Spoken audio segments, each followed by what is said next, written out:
혹시 그런 생각 해본 적 없으세요? 나는 왜 가끔 이런 생각을 할까? 왜 그때 그런 감정을 느꼈을까? 또, 왜 그런 행동을 했을까 하고요. 자, 오늘은 바로 그 질문의 한가운데로 들어가 보려고 합니다. 아주 복잡하지만 그래서 더 매력적인 학문이죠. 바로 심리학의 세계입니다. 네, 바로 이 질문이요. 이건 그냥 단순한 호기심이 아니에요. 사실 인류가 아주 오랫동안 스스로에게 던져온 가장 근본적인 질문 중 하나거든요. 그리고 심리학은 이 거대한 미스터리를 풀기 위한 인류의 가장 체계적이고 과학적인 노력이라고 할 수 있습니다. 심리학, 영어로는 psychology라고 하죠. 이 단어의 뿌리를 한번 따라가 보면요. 고대 그리스까지 거슬러 올라갑니다. 푸시케, 이건 영혼 또는 마음을 뜻하는 말이고요. 로고스는 학문이나 연구를 의미하죠. 와, 이걸 합치면 마음에 대한 학문이라니. 시작부터 뭔가 굉장히 근사하지 않나요? 자, 그래서 오늘 우리가 함께 떠나볼 여정의 지도를 한번 펼쳐볼게요. 먼저 심리학이 어떻게 철학적인 질문에서 시작됐는지 살펴볼 거고요. 그리고 최초의 과학적 실험실이 어떻게 탄생했는지, 또 오늘날 마음을 이해하는 데 쓰이는 여러 가지 렌즈는 뭐가 있는지 알아볼 겁니다. 마지막으로 이게 우리 실제 생활에 어떻게 적용되는지, 그리고 가장 중요하게는 나 자신을 이해하는 데 어떻게 도움이 되는지까지 쭉 훑어보겠습니다. 준비되셨죠? 자, 그럼 첫 번째 장부터 시작해 보겠습니다. 아주 오랫동안 마음이라는 건 과학자들이 다루는 주제가 아니었어요. 플라톤이나 아리스토텔레스 같은 위대한 철학자들이 오직 이성과 논리, 그리고 끝없는 토론만으로 마음의 본질이 뭘까 탐구했죠. 당연히 실험실도 데이터도 없던 시절의 이야기입니다. 그런데 현대 심리학은 여기서 아주 혁명적인 전환을 이뤄냅니다. 그냥 머릿속으로 생각만 하는 게 아니라 증거를 가져오라고 요구하기 시작한 거죠. 직접 관찰하고 또 측정하고 실험하는 그런 과학적인 방법을 통해서 마음에 대한 답을 찾아야 한다. 이게 바로 현대 심리학을 이전의 철학적 사유와 완전히 구분짓는 아주 결정적인 지점입니다. 그리고 이 거대한 전환, 그러니까 마음의 탐구가 철학에서 과학으로 넘어오는 그 순간은요, 역사적으로 아주 구체적인 한때 한 장소에서 시작됐습니다. 바로 1879년 독일 라이프치히라는 곳입니다. 빌헬름 분프라는 학자가 오로지 심리학 연구만을 위한 세계 최초의 실험실을 열었어요. 여기서 뭘 했냐면 예를 들어 불빛을 보고 버튼을 누르는 데까지 걸리는 반응 시간이라던가 여러 감각들을 측정하기 시작한 거죠.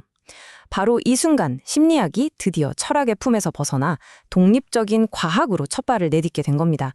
정말 역사적인 순간이에요. 이렇게 과학으로 첫 발을 뗀 심리학은 초기에 두 개의 큰 흐름으로 나뉘었어요.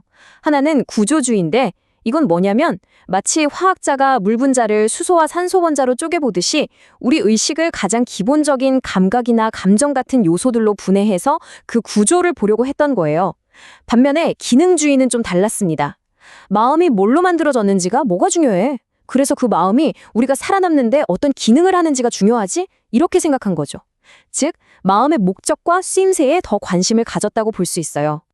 이렇게 초기에 구조냐, 기능이냐를 두고 벌였던 논쟁들이 오늘날 심리학자들이 인간의 마음을 훨씬 더 다각적으로 이해하게 되는 길을 활짝 열어주었습니다.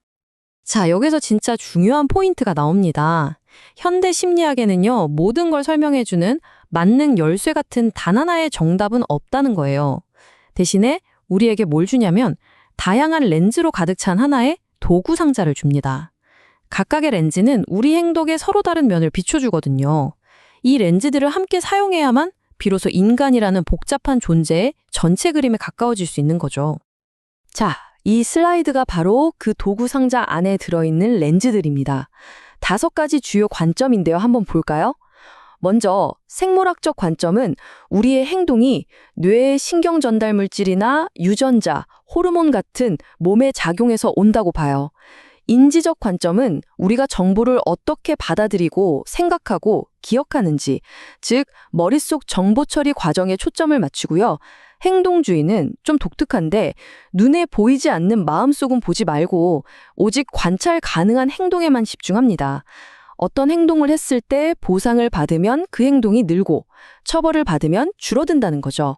그리고 유명한 정신분석은 우리가 의식하지 못하는 무의식의 욕구나 어릴 적 경험이 우리를 움직인다고 보고요. 마지막으로 인본주의는 인간의 자유의지와 성장하려는 욕구를 가장 중요하게 생각합니다. 보세요.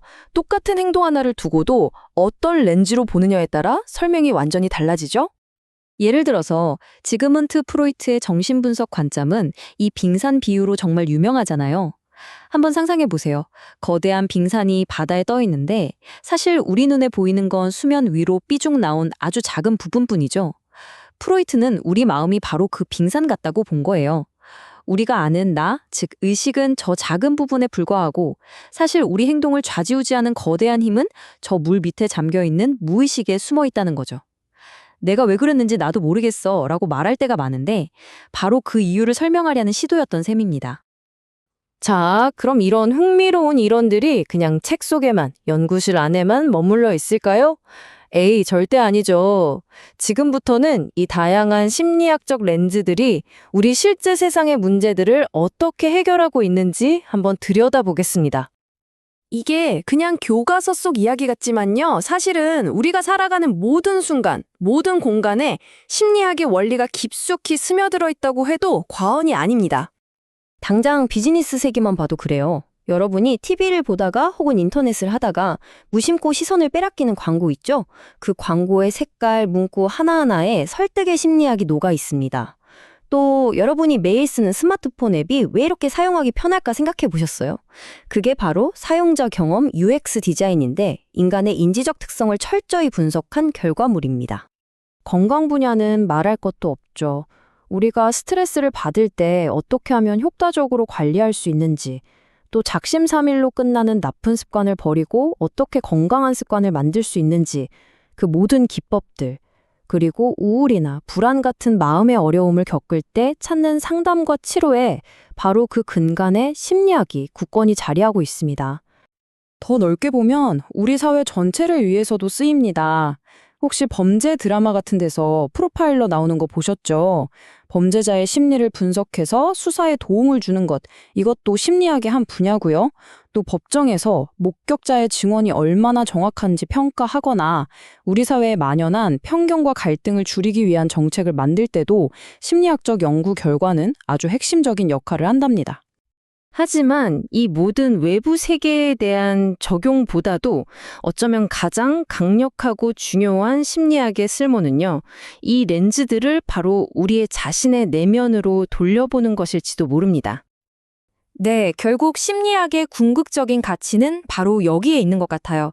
다른 사람의 마음을 이해하는 것을 넘어서 그동안 잘 몰랐던 나 자신을 더 깊이 이해하고 또 더 나은 방향으로 성장할 수 있도록 돕는 아주 강력한 도구를 우리 손에 쥐어준다는 점이죠. 자, 오늘 길었던 여정을 마무리하면서 여러분께 마지막으로 질문 하나를 남기고 싶습니다. 여러분 자신의 삶, 여러분의 습관, 그리고 인생의 중요한 선택들을 한번 되돌아보세요. 그럴 때 오늘 우리가 함께 살펴본 이 여러 렌즈들 중에서 과연 어떤 렌즈가 나라는 사람을 가장 선명하게, 가장 잘 설명해 주는 것 같나요? 그 답을 곰곰이 생각해 보는 것, 바로 그것이 여러분 각자의 심리학 여정의 진짜 시작일 겁니다.